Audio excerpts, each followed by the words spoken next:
السلام علیکم ورحمۃ اللہ وبرکاتہ۔ الحمد للہ رب العالمین والصلاة والسلام علی نبینا محمد وعلی آلہ وصحبہ اجمعین۔ محترم دوستوں اور بھائیوں، اب میں آپ کے سامنے ایک اور موضوع تربیتی نصاب برائے عمرہ، نظمہ اور اراکین جمعیت لے کر حاضر ہوا ہوں۔ در حقیقت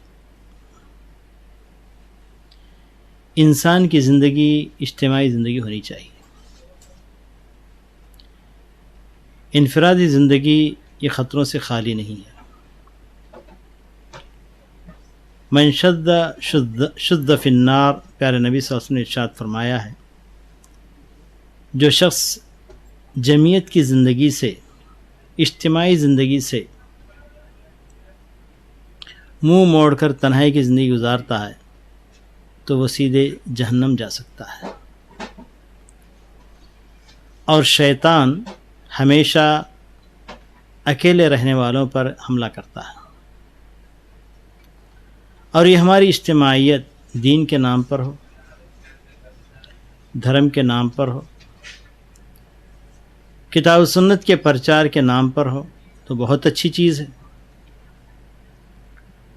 اسی لیے اسلام نے خلافت اور امارت کو بہت بڑا مرتبہ دیا ہے۔ اگر کہیں خلافت قائم ہو، بلکہ مسلمانوں کے اندر خلافت قائم ہو چکی تھی، خلافت قائم ہونے کے باوجود، خلیفہ ہونے کے باوجود اگر کوئی شخص اس خلیفہ کے ہاتھ پر بیعت نہیں کیا، ہاتھ پر بیعت کرنے سے مراد خلیفہ کو خلیفہ نہیں مانا، اگر اسی پر اس کی زندگی گزر گئی، مر گیا تو جاہلیت کی موت مرا۔ الحمدللہ اسلام نے دنیا کے اندر خلافت کا ایسا نظام قائم کیا کہ جس کی وجہ سے پوری دنیا پر ان کی حکومت چھا گئی۔ کئی صدیوں تک مسلمانوں نے خلافت کے اندر ایک خوشگوار زندگی گزاری۔ مسلمانوں کی خلافت میں نہ وہاں ملکی حد بندیاں تھی، نہ زبان کی حد بندیاں تھی، نہ کوئی پاسپورٹ تھا۔ دنیا کے اس کونے سے اس کونے تک، اس کونے سے اس کونے تک ایک مسلمان بڑی آزادی کے سے گھوم پھر سکتا تھا، اپنی تجارت کو فروغ دے سکتا تھا، اپنے تبلیغ دین حنیف کا کام کر سکتا تھا۔ جیسے ہی خلافت ختم ہوئی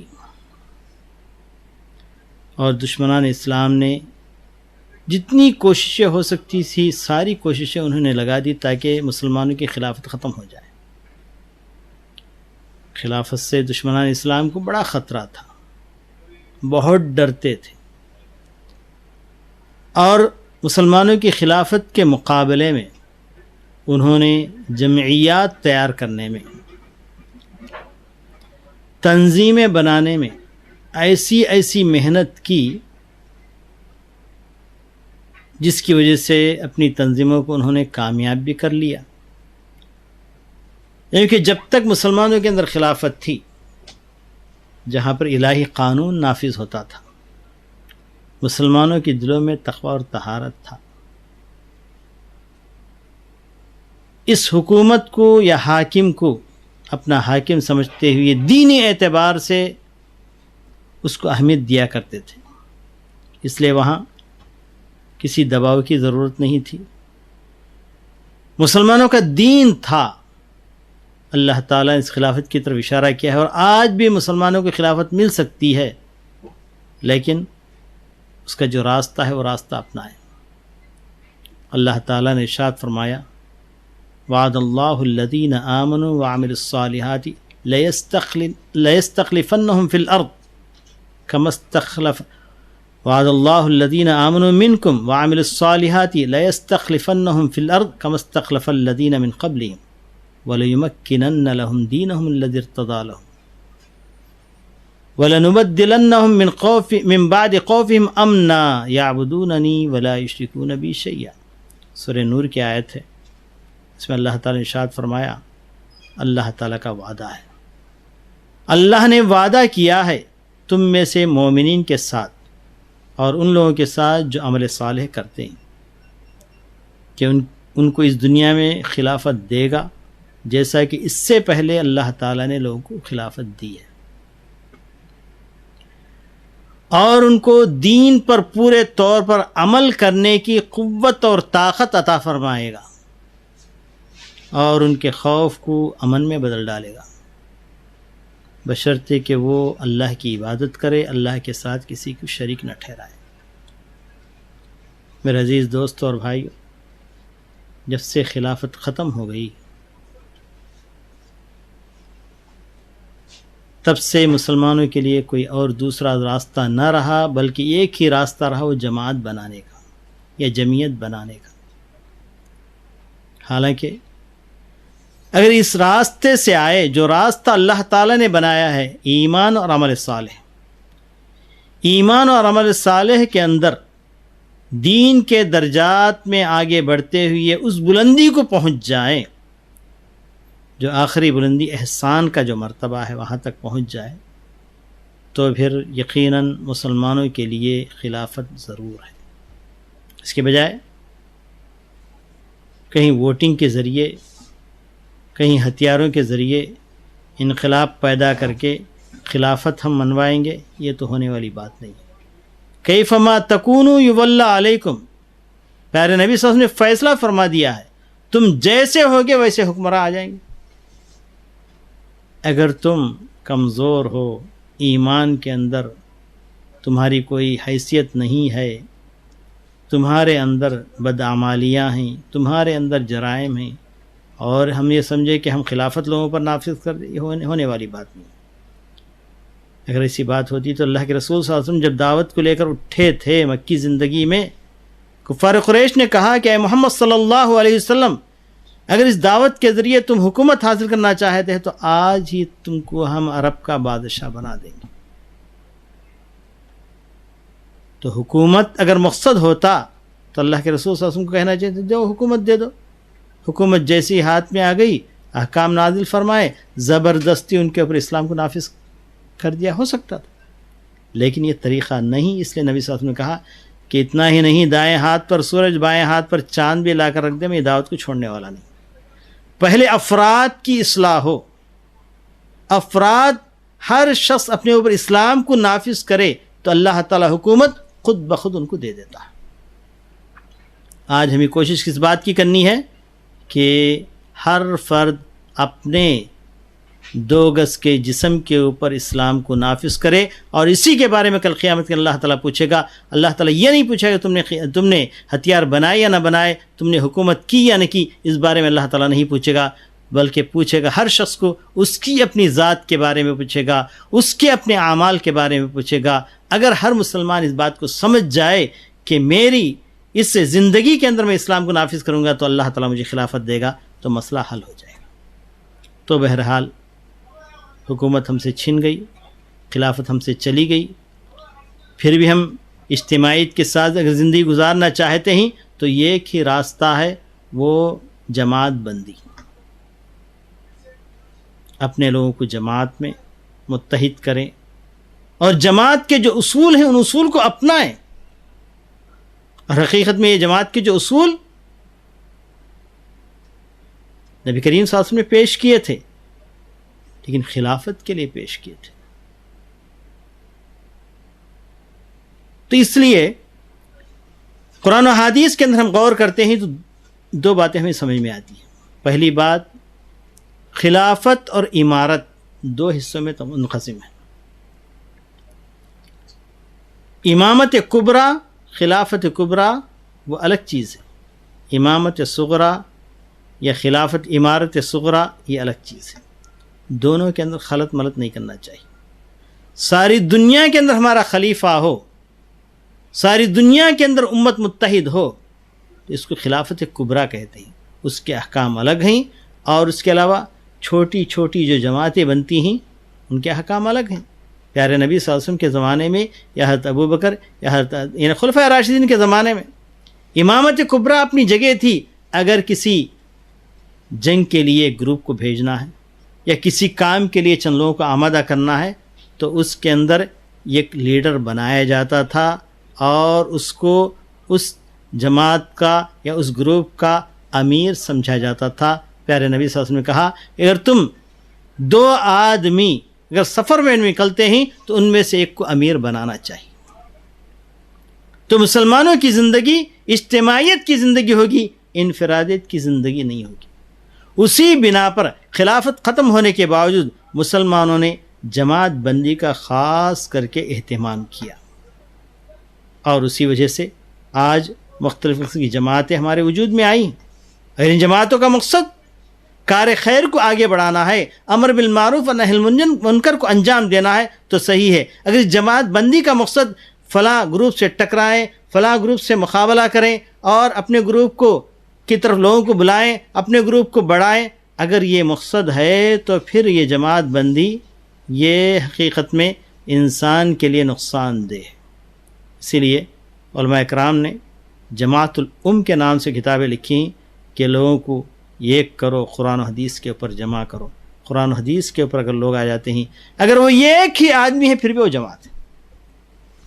قرآن و حدیث سے ہٹ کر دوسرے چیزوں پر اگر جماعت بنتی ہے تو وہ ساری امت بھی متحد ہو جائے، اس کو جماعت نہیں کہا جائے گا۔ تو اب آئیے جماعت بنانے اور جماعت کو چلانے کے مستحق کون ہیں؟ جو لوگ کتاب و سنت کے اوپر عمل کرتے ہیں۔ لیکن بڑے افسوس کے ساتھ کہنا پڑتا ہے جو جتنا کتاب و سنت سے دور ہے وہ اتنا منظم ہے، جو جتنا قرآن حدیث کے قریب ہے وہ اتنا منتشر ہے۔ اس کی وجہ کیا ہے؟ اس کی وجہ یہ ہے کہ قرآن حدیث کا دعویٰ کرنے والے جماعت کے نام پر اس کے سر کو لے لیے، اس کے دھڑ کو انہوں نے بھلا دیا۔ مطلب کیا کہ آپ امیر ہیں، جاؤ فلاں قریے میں یا فلاں شہر میں آپ امیر ہیں، لیکن کیا افراد سازی ہوئی ہے؟ افراد کو جمعیت کیا ہے کیا بتایا گیا ہے؟ افراد کو جمعیت میں شامل ہونے کے لیے کیا شروط ہیں بتائے گئے؟ کچھ نہیں بتائے گئے۔ تو سر کو لے لیا گیا، دھڑ کو بھلا دیا گیا۔ اس لیے آج ہماری جماعتوں کے اندر ایک انتشار پایا جاتا ہے، جبکہ اہل باطل بالکل منظم ہیں۔ جماعت کے لیے کیا قواعد ہیں، رکنیت کے لیے کیا شرائط ہیں، اور جماعت کے ساتھ ملنے کے لیے کون کون سے باتوں پر عمل کرنا پڑے گا، یہ ساری باتیں ان کو سکھائی جاتی ہیں، اور ان کے امیر کے لیے وہ لوگ ایسی اطاعت پیش کرتے ہیں کہ بالکل دنیا دیکھ کر دنگ رہ جاتی ہے۔ تو اس لیے ہم نے چاہا کہ اپنی جو جماعت ہے قرآن و حدیث پر عمل کرنے والی، ان کے لیے بھی ایک لاہے عمل، ایک تربیتی نصاب ان کے لیے پیش کی جائے۔ تو اس کے لیے چند سطور بلکہ چند صفحات پر ہم نے یہ مضمون یعنی شائع کیا ہے، اور اسی کو ذرا سا لوگوں تک پہنچائے، اپنے ارکان تک پہنچائے، اپنے افراد تک پہنچائے، جو کتاب و سنت پر جمعیت کو آگے بڑھانا چاہتے ہیں ان تک پہنچائے۔ اس کے لیے ہم نے یہ پروگرام ترتیب دیا ہے، اور اسی کو میں آپ حضرات کے سامنے پیش کر رہا ہوں۔ میرے عزیز دوستو اور بھائی، سب سے پہلی چیز جماعت اور جمعیت دونوں میں فرق کرنا چاہیے۔ اپنے بھائیوں سے کہہ رہا ہوں، قرآن حدیث پر عمل کرنے والے، سلفی کہنے والے، اپنے آپ کا اہل حدیث ان سے میں یہ بات کر رہا ہوں۔ میں کہتا ہوں کہ جماعت اور جمعیت دونوں میں فرق کرنا چاہیے۔ جماعت ہر وہ فرد قرآن حدیث پر عمل کرنے کا دعویٰ کرتا ہے، وہ ہماری جماعت کا ایک فرد ہے۔ لیکن جمعیت ایک مقصد کے لیے چند افراد جمع ہوتے ہیں، ان کو جمعیت کہا جائے، اور وہ افراد تربیت یافتہ ہوں گے۔ جماعت کا ہر فرد تربیت یافتہ ہونا ضروری نہیں ہے، اسلام کے اوپر جیسے کچھ اس نے اسلام کو سیکھا عمل کر لے کافی، لیکن جمعیت کا جو فرد بننا چاہتا ہے، جمعیت کا جو ممبر بننا چاہتا ہے، مزید کچھ اور چیزوں کو جان کر رکھنا ضروری ہے۔ اس کے لیے کچھ شرائط ہم متعین کرتے ہیں، ان شرائط پر یعنی اتنا علم حاصل کرنا ہے، اتنے اعمال کرنا ہے، اور اتنی اطاعت پیش کرنا ہے، اتنی قربانیاں دینا ہے، اس طریقے سے روابط رکھنا ہے، تب چل کر وہ جمعیت کا ممبر بن سکتا ہے، ورنہ وہ ممبر بننے کے لائق نہیں۔ اس نصاب کے بغیر، اس سلیبس کے بغیر جماعت آپ بنانا چاہتے ہیں تو جماعت کے بنانے میں آپ ناکام ہو جائیں گے، اور اسی لیے آج انتشار کا ہم شکار ہیں۔ تو بھائی، جماعت اور جمعیت ان لوگوں کا نام ہے جن کے اندر کچھ رجال ہوتے ہیں، کچھ شخصیات ہوتی ہیں تربیت یافتہ ہوتے ہیں، بغیر تربیت کے 1000 آدمی جمع ہو جائے اتنا کام نہیں کر سکتے، جو تربیت کے بعد جو چند افراد جمع ہوتے ہیں اس سے بھی بڑا کام کر کے بتا سکتے ہیں۔ اب آئیے تربیتی نصاب برائے عمراء، نظماء اور اراکین جمعیت۔ در حقیقت یہ میرے چند محاضرات تھے۔ ایک زمانے میں جمعیت کے عمراء، نظماء اور اراکین کو تربیت دینے کے لیے مجھے دینے کا حکم ہوا۔ الحمدللہ انہی محاضرات کو، انہی لیکچرز کو ہم نے خلاصے کے طور پر تربیتی نصاب کے نام سے ہم نے اسے کتابچے میں جمع کیا ہے۔ دیکھیے، سب سے پہلی بات، ایک جمعیت اور جماعت بنانے کے لیے ضرورت اس بات کی ہے کہ لوگوں کی نیتیں صحیح ہو۔ حسن نیت جمعیت کے اندر شامل ہونے والے کے لیے پہلی شرط ہے، حسن نیت۔ میں اس جمعیت کے ساتھ میں جڑ رہا ہوں، اس کی میں رکنیت حاصل کر رہا ہوں، یا اس کا عہدہ میں اپنا رہا ہوں، یا عہدے پر مجھے فائز کیا جا رہا ہے، تو میرا مقصد اللہ تعالیٰ کو راضی کرنا ہے۔ جمعیت کا فرد بن کر دنیا حاصل کرنا نہیں ہے، جمعیت کا ایک امیر بن کر شہرت حاصل کرنا نہیں ہے۔ جمعیت کے اندر میں جڑ رہا ہوں، ممبر بن رہا ہوں، یا امارت قبول کر رہا ہوں، یا نظامت قبول کر رہا ہوں، اس لیے کہ کتاب و سنت پر خود عمل کروں، لوگوں کو عمل کراؤں، اللہ کو راضی کروں، اللہ مجھ سے راضی ہو جائے۔ کیونکہ حسن نیت اگر نہ ہو، اخلاص نیت اگر نہ ہو تو وہ ریاکاری میں آتا ہے، اور ریاکاری کو نبی کریم صلی اللہ علیہ وسلم نے شرک اصغر قرار دیا ہے۔ ان اخفف ما اخاف علیکم الشرک الاصغر، پیارے نبی صلی اللہ علیہ وسلم نے ارشاد فرمایا کہ سب سے زیادہ میری امت پر جس چیز سے مجھے ڈر ہے وہ شرک اصغر ہے۔ صحابہ کرام رضوان اللہ علیہم نے پوچھا، یا رسول اللہ شرک اصغر کیا ہے؟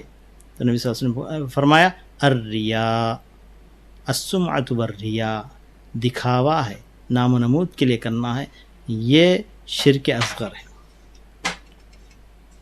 تو اس لیے جماعت کا ہر فرد انما الاعمال بالنیات کے طور پر نیتوں کو پہلے ٹھیک کر لینا چاہیے۔ وما امروا الا لیعبدوا اللہ مخلصین لہ الدین، وما امروا الا لیعبدوا اللہ مخلصین لہ الدین۔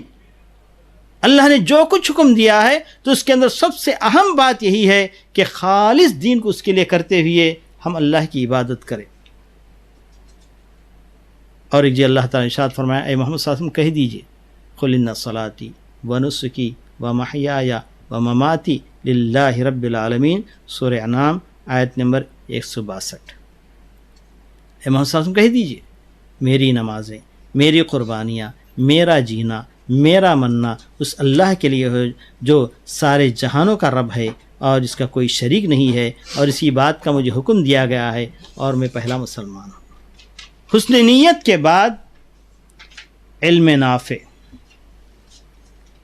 جماعت اہل حدیث، یہ جماعت اہل حدیث، یہ سلفیت علم کا نام ہے۔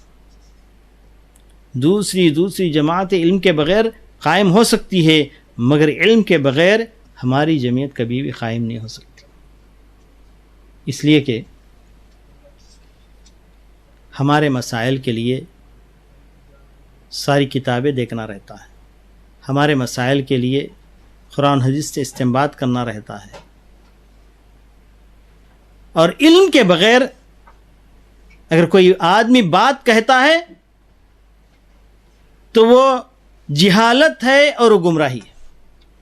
اس لیے اللہ تبارک و تعالی نے ارشاد فرمایا، فَاعْلَمْ أَنَّهُ لَا إِلَٰهَ إِلَّا اللَّهُ وَاسْتَغْفِرْ لِذَنبِكَ۔ امام بخاری نے باب باندھا ہے، باب العلم قبل القول والعمل۔ علم پہلے سیکھو، بات کہنے سے پہلے اور عمل کرنے سے پہلے۔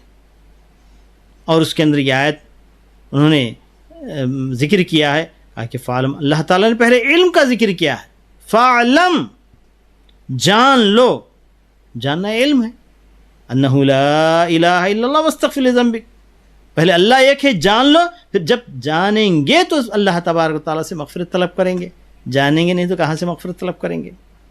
اس لیے علم کے ساتھ آدمی جب بات کرتا ہے، علم کے ساتھ جب دعوت کا کام کرتا ہے تو وہ کامیاب ہے، علم کے بغیر 1000 دعوت کا کام کر لے وہ ناکام ہے۔ مثال، ایک آدمی اللہ کی طرف بلاتا ہے اور اس کو خود پتہ نہیں کہ اللہ تعالیٰ کہاں ہے، بلا رہا ہے، اللہ کی طرف بلا رہا ہے۔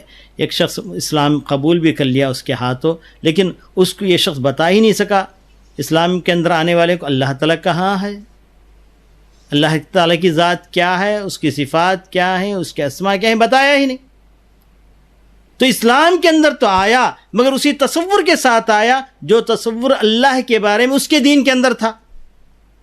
مثال، ایک شخص سے ایک بہت بڑے ادارے میں، اسی کویت کی بات کہہ رہا ہوں، کہ آ کر اپنے مدیر سے کہہ رہا ہے، مدیر صاحب مجھے اللہ کے پاس لے چلو۔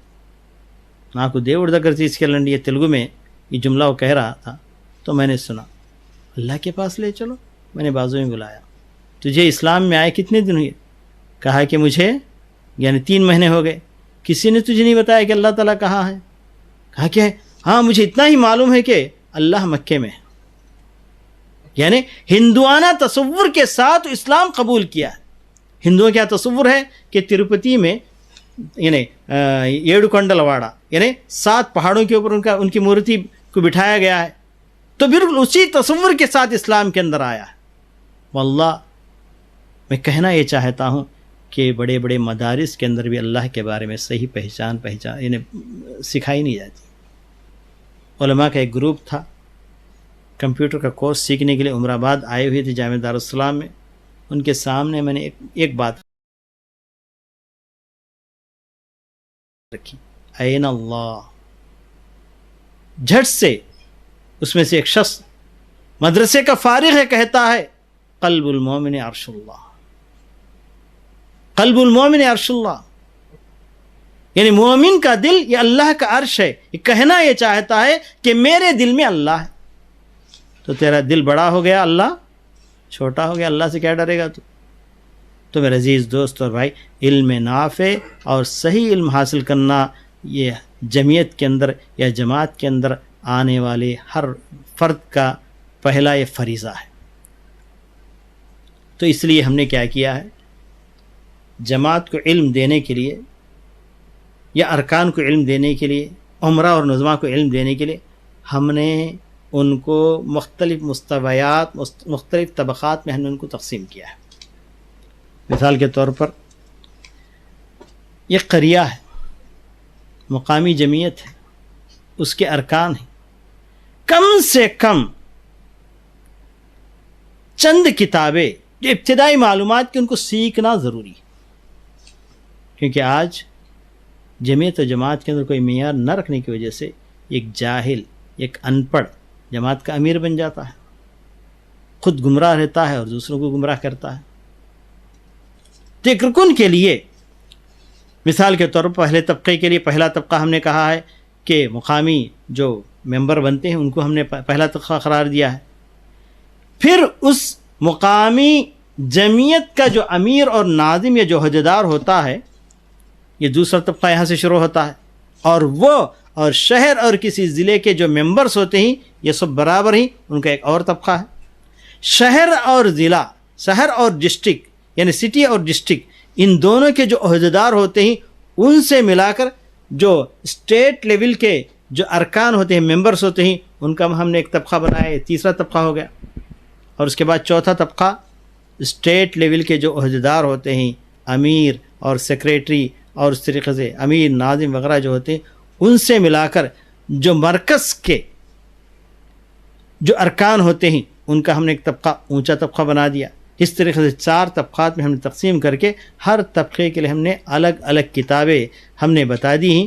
ان کتابوں کو جمع کرنا، ان کتابوں کا مطالعہ کرنا، اور ان کتابوں کا مطالعہ کرنے کے بعد ہی اپنے آپ کو اس منصب کا مستحق یا اس رکنیت کا مستحق سمجھنا پڑے گا، ورنہ جاہلوں کی جماعت بن جائے گی۔ ہر طرف جہالت ہی جہالت ہے۔ آج